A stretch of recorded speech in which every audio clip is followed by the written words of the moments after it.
The little Teflon rings that for the quick disconnect, and I drew them up, made mine a little bit longer. These are 0.33, this one's 0.35,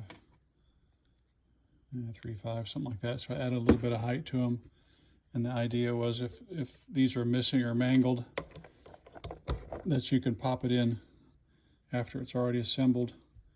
This one, let's see, yeah, I guess I'll try the straight one.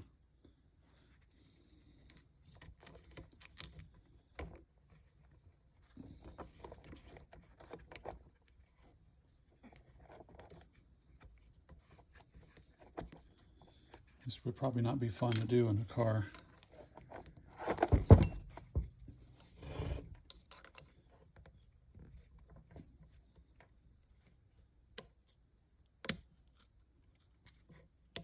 Okay, that looks pretty good.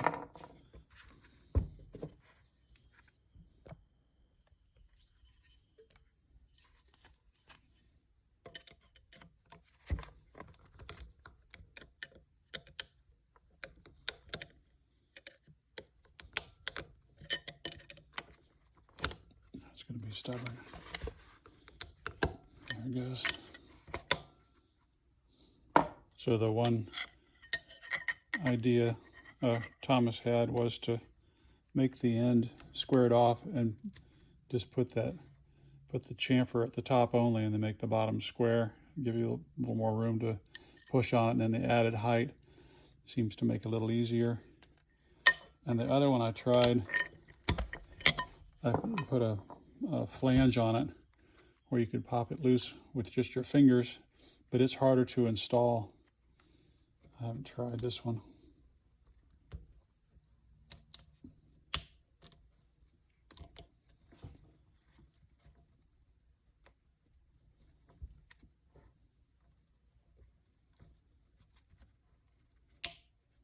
Yeah, it's fighting me.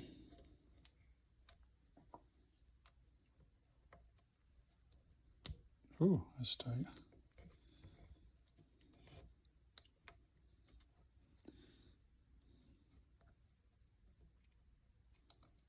I don't know if that's going to go.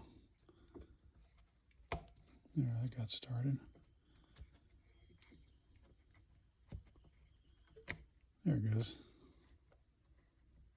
Now, let's see if I can do it with fingers.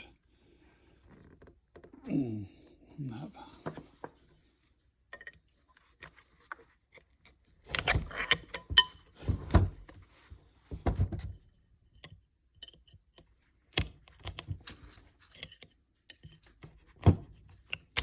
Yeah, it worked.